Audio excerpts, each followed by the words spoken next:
and today is the second day of Black History Month. And today I want to speak about the importance of accountability and the understanding that accountability is not optional. Now, I know a lot of people may feel like, oh, this is something we need to speak on because it seems as if, and it's not even a seem, there is a lack of accountability when we look at the world and society and how corporations are operating and how accountability is something that if it is taken, it's only for the few. And it's usually for those who aren't within a specific circle or within that group. But regardless, accountability should be for everyone and it is not optional. It is something that is necessary to prevent repeating the past and to ensure that you are learning from the past. And if you're not able to learn from the past, at least you will be reprimanded for the actions and the things that you have done from the past. And it must be understood that when no one is held accountable, that repetition becomes policy, culture, and power. It shapes everything around us. It shapes how we believe, what we accept or aren't willing to accept, and it determines overall everything that we live. That's when there is when there is a lack of accountability. It shapes everything within society. It shapes the way corporations operate. It shapes the way we're treated within the workplace. It shapes the way jobs are created, compensation is created, who's going to be hired, who's going to be fired, who's going to be promoted, who's not going to be promoted. It shapes all of those things. It shapes the culture, as I mentioned, and the policies and the power within so that it's going to uplift others while holding others back. And that's because we're not really taking action to ensure accountability.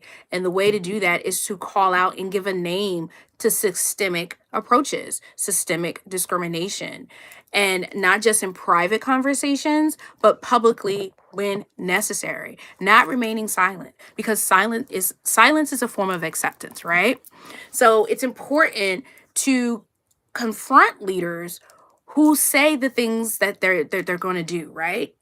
While actively preserving oppressive systems. So you can't say you're going to do something and then you don't take the necessary action. So these are things that you can learn. Sorry about that. I don't know why. I don't know what's going on. It glitched again. It did that yesterday when I went live. But anyways, thank you for joining me. I hope you're doing well. I'm speaking on accountability and the importance of confronting leaders not only when they're saying the right things, but ensuring that they're actually preserving uh, they're actively eliminating any form of oppressive systems, right? That's the things that you can learn from Black History Month. That's the overall goal of it, is the lessons that you can learn from that. And when I'm speaking about that, it's not just about Black people. This is about the world overall. This is inclusive for everyone and all helping us all to be better leaders. And the only way that we can do that is to call out a thing that is a thing, right? Inclusivity includes everybody, right? We all have the right to believe whatever we want to believe, and we all have the right to be respected. We all have the right to be fairly compensated, right? We all have the right to just be human. And that's what this is all about. And that's what why and the lessons that you can take from Black History Month, which is why I'm holding these segments, and how you can take these lessons and go on and you as a leader, even though you may not view yourself as a leader, but be a leader because someone is watching you and they look at you and they are inspired by you and they view you as someone of power and holding knowledge and as a leader to them, even if you don't know it, right? So it's important for us to walk in our spaces, not just in work, but in society overall, and lead by example. And the only way to do that is to ensure that we are all holding those that are accountable and ourselves to ensure that we are walking in that true form of leadership, right? And as I said, it's all about really asking yourself, where have you chosen comfort over confronting when you've seen harm? Or where have you chosen, or where have you benefited from an inequity and now that you claim to to oppose?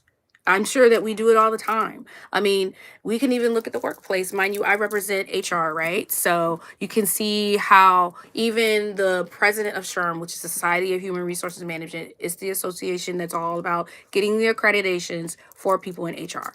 The SHRM and the president were just found liable for $11 million lawsuit for discrimination. And that president is a black man, and he's in a representation spot for being a leader for preventing inequity and forms of discrimination and fairness and compliance and everything within the workspace. But you're the face of also inflicting the same thing on someone else that you overall pretty much represent as a black male. So, all right, I'm back again. I find that when I have these talks, every time I'm going live, this is the third day I've gone live straight in a row, and I've had these talks, and YouTube snatches it off. It keeps interrupting my live. So obviously, these conversations are touching a nerve. But regardless, these are conversations that we can learn from, right? It's all about creating a better world and creating a better workplace. Okay, so where am I? I'm from everywhere. I'm in Virginia. I'm from Washington D.C., but I am a child of the world. I've lived all over the world. I've lived all over the world. So that's a hard thing to say. So I guess you could say but originally I am born in Washington D.C., Southeast. I'm a Southeast chick. Good things come out of Southeast. I look Nigerian. Well, thank you so much. I appreciate that. Thank you. But no, I'm Black American. I'm a mixture. I am God, uh, part Native American and then Black, of course. So I could be anything because I'm Black American. Italy. Okay. Okay. Well, thank you for joining me. I don't know what you're talking about. I'm wearing a Star Wars t-shirt. I'm a big nerd. But anyways, yeah, I'm a big nerd. I hope you're getting something from this conversation as well. Overall, it's all about us looking at how we can be better people, right? And then lead by example and holding ourselves accountable when we recognize that we see oppression happening, taking action and ensuring that other people are held accountable as well.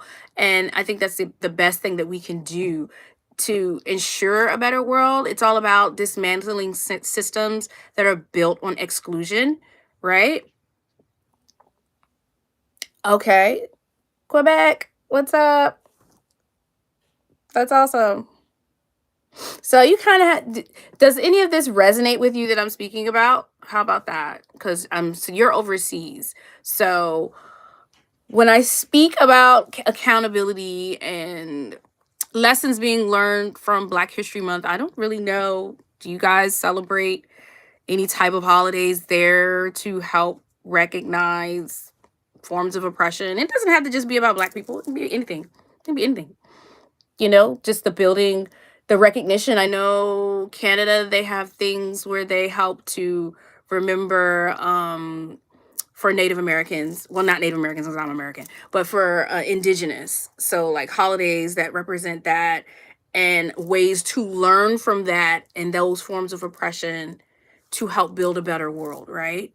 So speaking from that perspective, since you guys, I don't know why it keeps glitching off. I am so sorry, y'all. It keeps glitching off.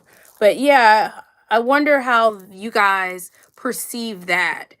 And I hope that this can be perceived in a way for other people that will catch this live later on how it's not just about Black History Month specifically. I'm just using that as a way to learn from the past and things from the past and how we can help to make a better future, especially since it's still the same issues that are continuing, the forms of discrimination, systemic discrimination, not only within society, but also within workplaces and how businesses operate, or even how neighborhoods are designed, who's getting a loan, who's not getting a loan. All those types of things are systemic when there's forms of bias built into systems.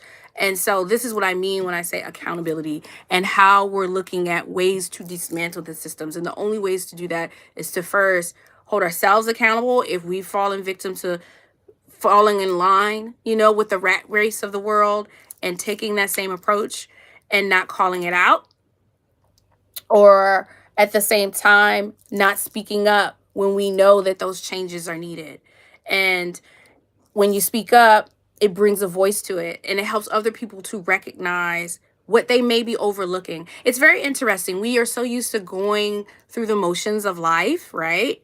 That we accept things that we normally would not accept. We become desensitized to what is dangerous to us, right? What is suppressive to us? What is abusive to us? Because that's what suppression is. It's abuse. We may not think of it as that way because we're used to accepting it. Am I? No. Is it no? I'm not using the face filter. No. I got the little touch-up thingy on. I got that on just to smooth it out. I don't have any makeup on, so I want to, but I'm not using anything other than that. Mm-mm.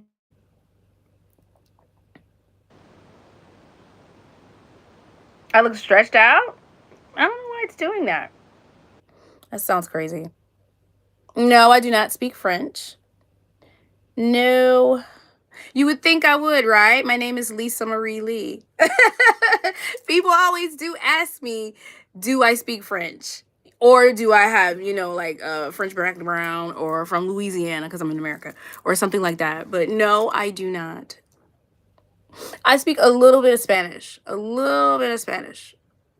Not as much because I haven't when I was younger, I was fluent, but not in European Spanish, but Latin American Spanish. It's different. A little different. A little different. But now I'm not as fluent as I used to be. I understand it more than I can speak it. So Japanese, I can read Japanese, but I cannot speak it. And I can read Arabic as well. But when it comes to speaking it, I can't speak it. Which explains how I learn, because I learn through reading and seeing and hearing.